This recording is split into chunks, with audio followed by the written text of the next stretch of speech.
To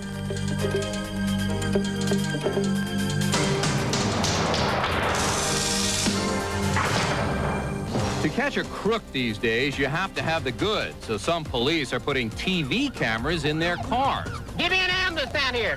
In court, these pictures could be worth 1,000 words. Former prosecutor Rudolph Giuliani reports on cop car cameras. Welcome to Inside Edition. I'm Bill O'Reilly. We're glad you're with us today. You know, most of us are fed up with criminals getting off on technicalities. You see it all the time. A person is caught in a crime but is never prosecuted because a lawyer finds a violation in procedure, so the crook walks. Well, there's a new strategy designed to stop that. TV cameras in police cars. Here's Joel Loy. Pull over. I'm at the loop. For the officers of the Georgia State Patrol, making videotapes and wearing a wire is no longer an undercover activity. He should have flat tires on his vehicle. I don't know how he's going. The troopers are using cameras, microphones, and recorders mounted in their patrol cars to videotape their encounters with the public. Okay, he's trying to run on me now. He's getting off on the loop. They are one of a number of police organizations now doing so, and the tapes are giving a new certainty to the state's evidence in the courtroom. Okay, he's wrecked. Give me an ambulance down here. Give me an ambulance, Atlanta. That initial field contact, having it on film, it leaves no doubt later when a defendant swears and tells his story, and the trooper swears and tells his story, no longer do people have to decide who they believe the most, because it gives us the ability to bring back in real time everything that happened, was said, and done. Drop the gun. Drop the gun. Drop. I'm going to shoot if you don't drop the gun. I'm going to count to 3. In that incident, the trooper asked, or should I say directed, the individual to put his weapon down 21 times. Lay the gun on the dash before I shoot you. Lay it up on the damn dash. But later, the man said he was shot in an unprovoked manner. He was never warned. And of course, the videotape told a different but true story. Get out of the car, bud. Call an ambulance. Call an ambulance. Not all the incidents recorded by the Georgia State Patrol are this dramatic. The everyday work mostly involves traffic offenses. A, B, C, F, G, H, I, J, K, L, M, F. Driving under the influence cases, called DUIs, are an example. And narcotics interdiction on Georgia's interstate highways. Modern technology is helping authorities win convictions in disputable cases. Roosevelt Rogers is a trooper who patrols for the GSP out of Atlanta. What we have here is the control head. It makes it possible for you to activate the camera manually. You have your monitor, which helps you see the field of view that the camera is seeing. And then we have the video camera, which is mounted on top, and it works basically like a normal video camera. We'll walk into court with this little video tape in our hands, and they'll come to court wanting to know what that is, and when they figure it out, they'll just plead.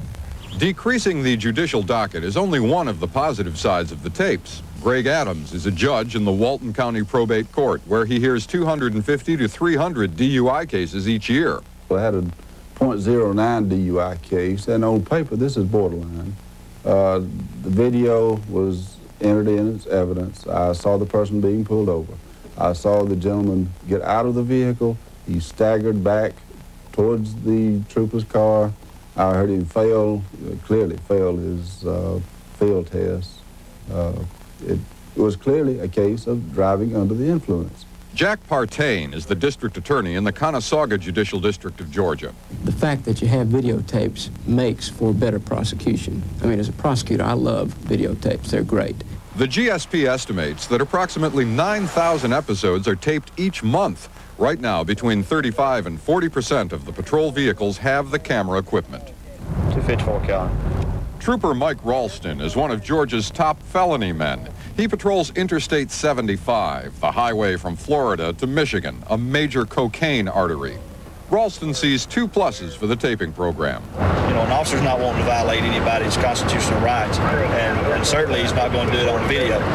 Therefore, it puts something in the back of the mind of the officer that, hey, you know, I need to do everything right. I need to be a professional. I need to treat this person with courtesy. You have the right to remain silent. Anything you say will be used, of course, as evidence against you. As far as a training tool, an officer can take the videos that are made from each individual stop, go back and view those videos and look at it and see what types of mistakes that he's made on this particular type of incident and things to look for and to try to correct on the next time that he makes this type of stop. But it's not just cars where these tools are used. We're involved in the governor's task force for drug suppression, which is marijuana eradication. On this helicopter flight over Holly Springs, Georgia, we saw spring planting in a forest clearing that Corporal Cobb would report and the local sheriff's department would destroy. The video equipment is paid for with funds provided by the Drug Enforcement Administration, monies confiscated in the drug war. Not all activity takes place within camera range, and this brings up one problem for Judge Adams. I would hope that the troopers would not do anything off tape that they would do on tape. But even with this concern about the taping program, the bottom line remains quite simple. Well, you've heard the old saying, "Oh, picture's worth 1,000 words."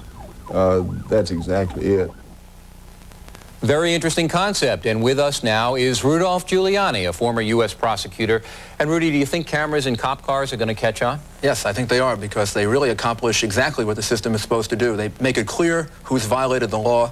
They make it clear if someone hasn't, and they also build in protections for people because the police are unlikely to misbehave if something's on camera. And there's a tremendous psychological effect on the jury and the judge when they actually see the crime. So do you think it will result in more convictions? Yes, it will. It makes clear what happened, and that's, after all, what a trial is all about. It's supposed to recreate what happened in the real world as accurately as possible. If it does that, in most cases it's going to result in more convictions and some innocent people going free. Is there any danger here?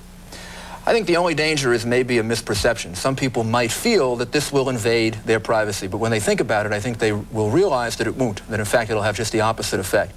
Anybody can testify against you. In this particular case, if there's a camera, that testimony will be accurate. If you did it, it'll be clear. If you didn't do it, it'll also be clear. Ultimately, it protects privacy and the ultimate goal of the system. All right, so summing up, you think they will use cameras in police cars more often. You think it will result in more convictions. And the only danger is an invasion of privacy, but that's really a misperception. I think this is a positive step, and the more openness in the system, the more it improves. I think this is a very positive step. Rudolph Giuliani, thank you for that report. Thank you.